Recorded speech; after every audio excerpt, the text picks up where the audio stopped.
जय माता दी। आप सभी का मेरे YouTube चैनल पर हार्दिक स्वागत है। हिंदू धर्म में माँ दुर्गा की पूजा सबसे ज्यादा की जाती है।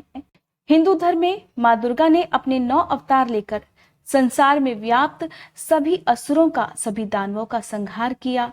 ऐसा माना जाता है कि जब धरती पर पाप बढ़ जाता है, तब माँ दुर्गा कोई ना कोई अवतार लेकर धरती पर अवतरित होती हैं और सभी पापों का नाश करती हैं। आज की इस वीडियो में मैं आपको सुनाने जा रही हूँ श्री दुर्गा कवच का हिंदी पाठ।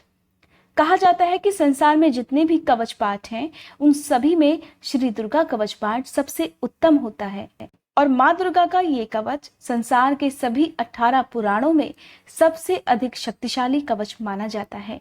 कहा जाता है जो भी भक्त श्रद्धा के साथ इस कवच का पाठ कर लेता है, फिर उसे कभी किसी प्रकार का कोई भय नहीं रहता। मार्कंडेय ऋषि के अनुसार श्री दुर्गा कवच का पाठ स्नान करके किसी आसन पर बैठकर पूर्व दिशा की ओर मुंह करके ही करना चाहिए। इस पाठ को जो भी व्यक्ति नवरात्रि के दिनों में नियमित रूप से करता है, माँ दुर्गा उनकी हर प्रकार से रक्षा करती हैं। आइए सुनते हैं श्री दुर्गा कवच पाठ। महर्षि मार्कंडेय जी बोले, हे पितामह, संसार में जो गुप्त हो और जो मनुष्यों की सब प्रकार से रक्षा करता हो और जो आपने किसी को आज तक बताया ना हो, वह कवच मुझे बतलाइए। तब श्री ब्रह्मा जी कहने लगे, अत्यंत गुप्त और सब प्राणियों की भलाई करने वाला कवच मुझसे सुनो। प्रथम शैलपुत्री, दूसरी ब्रह्मचारिणी, तीसरी चंद्रघंटा, चौथी कूष्मांडा, पांचवी स्कंदमाता, छठी कात्यायनी, सातवीं कालरात्रि, आठवीं महागौरी तथा नवी सिद्धिदात्री, यह देवी की 9 मूर्तियां हैं और यही नवदुर्गा कहलाती हैं। आग में जलता हुआ, रण में शत्रु से घिरा हुआ, विषम संकट में फंसा हुआ मनुष्य अगर दुर्गा के नाम स्मरण करे तो उसको कभी भी हानि नहीं होती। रण में उसके लिए कोई भी आपत्ति नहीं होती और न उसे किसी भी प्रकार का दुख या डर ही होता है। हे देवी, जिसने श्रद्धा पूर्वक तुम्हारा स्मरण किया है उसकी वृद्धि होती है और जो तुम्हारा चिंतन करते हैं उनकी तुम निसंदेह रक्षा करने वाली हो। चामुंडा प्रेत पर, वाराही भैंसे पर, रौद्री हाथी पर, वैष्णवी गरुड़ पर अपना आसन जमाती है, माहेश्वरी बैल पर, कौमारी मोर पर और हाथ में कमल लिए विष्णु प्रिया लक्ष्मी जी कमल के आसन पर विराजती हैं। बैल पर बैठी हुई ईश्वरी देवी ने श्वेत रूप धारण कर रखा है और सब प्रकार के आभूषणों से विभूषित ब्राह्मी देवी हंस पर बैठती हैं।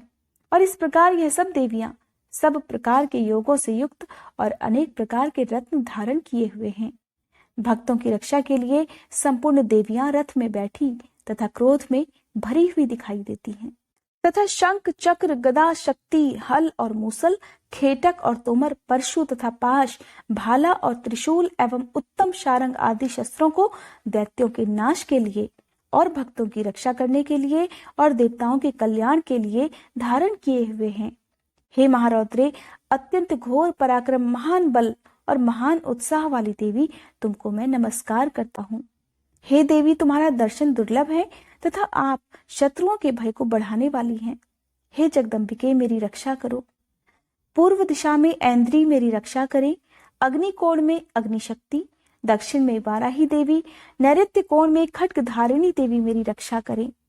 वारुणी पश्चिम दिशा में, वायु कोण में मृगवाहिनी, उत्तर में कौमारी और ईशान कोण में शूल धारिणी देवी मेरी रक्षा करे। ब्राह्मणी ऊपर की ओर से मेरी रक्षा करे और वैष्णवी देवी नीचे की ओर मेरी रक्षा करें। और इसी प्रकार शव पर बैठी चामुंडा देवी 10 दिशाओं में मेरी रक्षा करें। जया देवी आगे, विजया पीछे की ओर, अजिता बाईं ओर, अपराजिता दाहिनी ओर मेरी रक्षा करे। उद्योतनी देवी शिखा की रक्षा करे तथा उमा मस्तक में स्थित होकर मेरी रक्षा करे। इसी प्रकार ललाट में मालाधारी देवी रक्षा करे और यशस्विनी देवी मेरी भौहों का संरक्षण करे।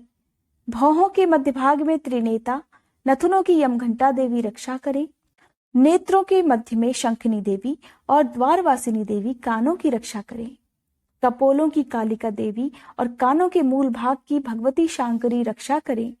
सुगंधा नासिका में और चर्चिका ऊपर के होठ में, अमृत कला नीचे के होठ की, सरस्वती देवी जीभ की रक्षा करें। कौमारी देवी दांतों की और चंडिका कंठ प्रदेश की रक्षा करे। चित्रघंटा गले की घाटी की और महामाया तालू की रक्षा करे। कामाक्षी ठोड़ी की सर्व मंगला वाणी की रक्षा करे। भद्रकाली गर्दन की और धनुर्धरी पीठ के मेरुदंड की रक्षा करे। कंठ के बाहरी भाग की नीलग्रीवा और कंठ की नली की नलकूबरी रक्षा करे। दोनों कंधों की खड़किनी और वज्रधारिणी मेरी दोनों बाहों की रक्षा करे। दंडनी दोनों हाथों की और अंबिका देवी समस्त अंगुलियों की रक्षा करे। शूलेश्वरी देवी संपूर्ण नखों की, कुलेश्वरी देवी मेरी कुक्षी की रक्षा करे। महादेवी दोनों स्तनों की, शोक विनाशिनी मन की रक्षा करे। ललिता देवी हृदय की, शूलधारिणी उदर की रक्षा करे। कामिनी देवी नाभि की, गुह्येश्वरी गुह्य स्थान की, पूतना और कामिका लिंग की और महिष वाहिनी गुदा की रक्षा करे। संपूर्ण इच्छाओं को पूर्ण करने वाली महाबला देवी दोनों जंघाओं की रक्षा करे। विंध्यवासिनी दोनों घुटनों की और तेजस्वी देवी दोनों पांवों के पृष्ठभाग की, श्रीधरी पांवों की उंगलियों की, तलवासिनी तलवों की, दृष्ट कराली देवी नखों की, ऊर्ध्व केशनी केशों की, बागेश्वरी वाणी की रक्षा करे।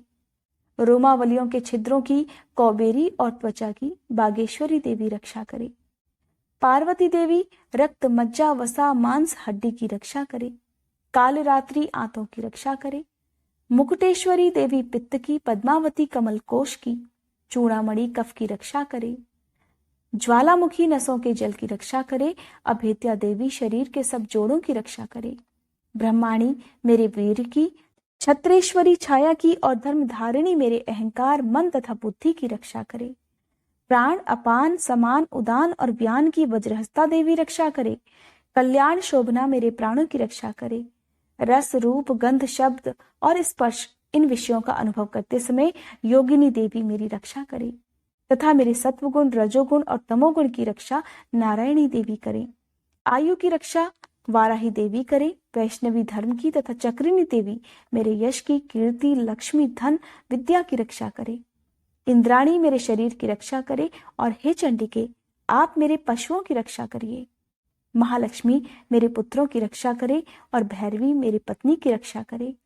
मेरे पथ की सुपतः तथा मार्ग की क्षेमंकरी देवी रक्षा करे। राजा के दरबार में महालक्ष्मी तथा सब ओर व्याप्त रहने वाली विजया देवी चारों ओर से मेरी रक्षा करे।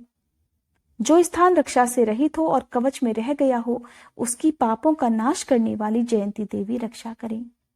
अपना सुख चाहने वाले मनुष्य को बिना कवच के एक पग भी कहीं नहीं जाना चाहिए, क्योंकि कवच रखने वाला मनुष्य जहां जहां भी जाता है वहां वहां उसे अवश्य धन लाभ होता है तथा विजय प्राप्त करता है।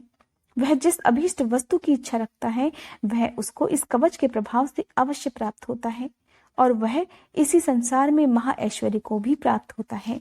इस प्रकार कवचधारी मनुष्य निर्भय होता है और वह तीनों लोकों में माननीय होता है। देवी का यह कवच देवताओं के लिए भी कठिन है। जो नित्य प्रति नियम पूर्वक तीनों संध्याओं को श्रद्धा के साथ इसका पठन पाठन करता है उसे देव शक्ति प्राप्त होती है।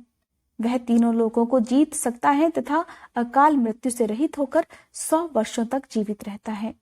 उसकी लूता चर्मरोग विस्फोटक आदि समस्त व्याधियां समूल नष्ट हो जाती हैं और स्थावर जंगम तथा कृत्रिम विष दूर होकर उनका कोई असर नहीं होता है तथा समस्त अभिचारक प्रयोग और इस तरह के जितने यंत्र मंत्र तंत्र इत्यादि होते हैं तथा इस कवच के हृदय में धारण कर लेने पर नष्ट हो जाते हैं।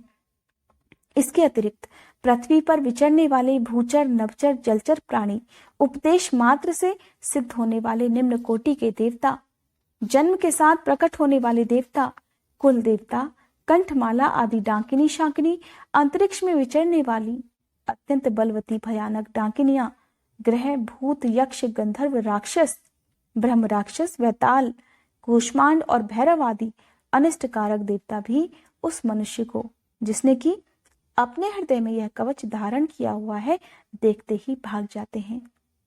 इस कवच के धारण करने से मान और सम्मान बढ़ता है। जो मनुष्य इस कवच का पाठ करके उसके पश्चात सप्तशती चंडिका पाठ करता है उसका यश जगत में फैलता है और जब तक वन पर्वत और कानन आदि इस भूमंडल पर स्थित हैं तब तक यहाँ पुत्र पौत्र आदि संतान परंपरा बनी रहती है और फिर मृत्यु होने पर ऐसा मनुष्य परम पद को प्राप्त होता है जो देवताओं के लिए भी कठिन है। और अंत में सुंदर रूप को धारण करके भगवान शंकर के साथ आनंद करता हुआ परम मोक्ष को प्राप्त होता है।